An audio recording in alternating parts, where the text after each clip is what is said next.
Pues vamos a darle a la nueva unidad, la unidad número 3, en la que vamos a revisar otros compuestos carbonílicos, en este caso los aldehídos y las cetonas. Esta es la breve introducción a esta primera unidad, perdón, a esta segunda unidad. Por segunda unidad recuerden que me refiero a la del curso, es la unidad número 3, pero como van a ver a continuación, tengo ligada la unidad 1 con la 3 porque hay similitudes, ¿verdad? Estructurales. Ustedes ya saben por la unidad número 1 que, pues bueno, los compuestos carbonílicos son aquellos que tienen esta estructura. Carbono, doble enlace oxígeno, ¿no? El carbono carbonilo, el carbonilo se le llama, ¿no? Saben también que los estamos estudiando aparte o en unidades distintas. ¿Por qué? Porque los ácidos carboxílicos y sus derivados contienen unidos al carbono carbonílico átomos, algunos de ellos pueden ser desplazados, pueden ser sustituidos. Y en el caso de los aldehídos y de las cetonas, esto no pasa. ¿Por qué? Porque tienen unidos, en el caso de los aldehídos, tienen unidos al carbono carbonilo, una cadena hidrocarbonada y al menos un hidrógeno, aunque pueden ser dos.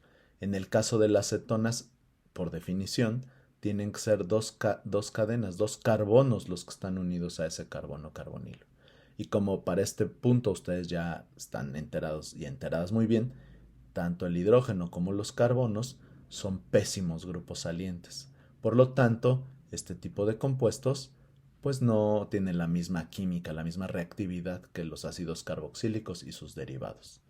Algunos ejemplitos sencillos de estas moléculas pueden ser el formaldehído, el acetaldehído o la acetona. Ya veremos la nomenclatura posteriormente, pero si ustedes ven, aquí tengo nombres comunes nada más. Form, acet, tienen que ver por supuesto con esos nombres de los ácidos carboxílicos que ustedes ya revisaron en la unidad número 1. Aquí ejemplificamos, las esferitas negras son carbonos, las blancas son hidrógenos, las rojas oxígenos. Entonces vean, los aldehídos deben tener al menos un hidrógeno unido, ¿no? Aquí tiene dos, tiene un carbono, pero al menos un hidrógeno unido al carbono carbonílico. Y las cetonas, como la acetona aquí, tiene que tener dos carbonos a fuerza, a cada lado. ¿Por qué son importantes? Pues porque en la naturaleza están muy presentes, así como los ácidos carboxílicos y varios de sus derivados son muy comunes, ¿no?, a los metabolismos de diferentes organismos, pues los aldehídos y las cetonas pues andan por allí también. Por ejemplo, eh, el caso de la vainillina que ya revisábamos en la unidad anterior rápidamente, o si no lo revisábamos, se los cuento. La vainillina, bueno, es trifuncional, ¿no? Tiene un éter, tiene un hidroxilo y tiene un carbonilo de aldehído. Se considera un aldehído porque es el más importante, ¿no? La vainillina, pues como ustedes saben muy bien, está por el nombre, está en la esencia de la vainilla, es el compuesto más importante de la esencia de la vainilla. Este quizás les suene o no. El cinamaldehído. El cinamaldehído, que es esta molécula que está acá, que tiene también el grupo aldehído, está presente en la esencia de la canela. Si, bueno, se acuerdan sus clases de inglés, en inglés canela es cinnamon, entonces pues es cinamaldehído. Estos son aromas así particulares. Este de acá es el alcanfor, que ustedes quizás hayan escuchado, está en algunos ungüentos para tratar algunos golpes o dolores que hay musculares. Por ejemplo, es utilizado como un medicamento tópico para desinflamación o analgesia muy leve. También tenemos estos dos enantiómeros, como son la carbona, la R-carbona y la S-carbona, que tienen, pues son levógiro o dextrógiro. Fíjense, son prácticamente idénticas, ¿no? Son enantiómeros, y uno está en la esencia de hierbabuena y otro está en la esencia de alcarabea, que es una especie muy parecida al comino.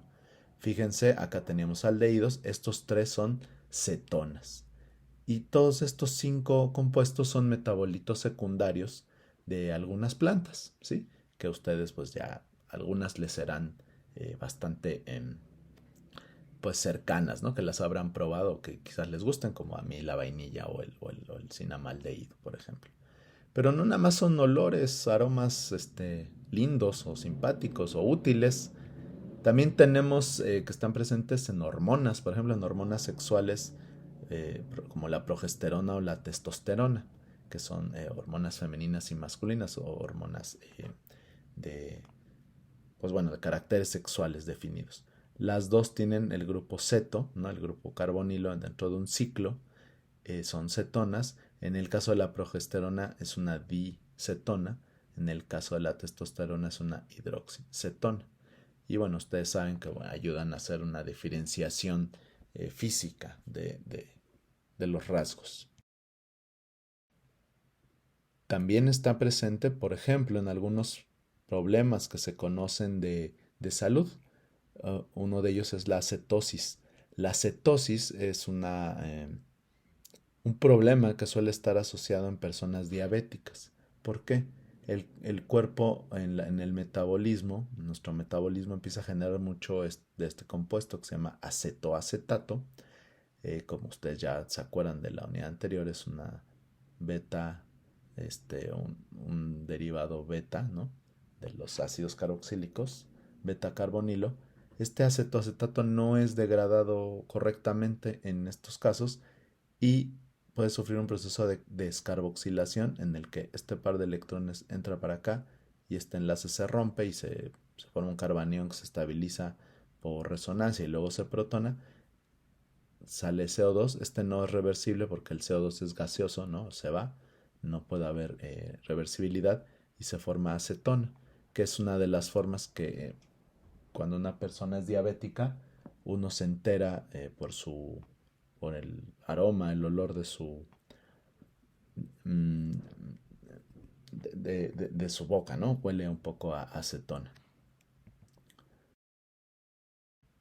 También vamos a revisar rápidamente algunas de sus propiedades físicas, una en particular, que esta diapositiva es un poco reciclada de la unidad anterior.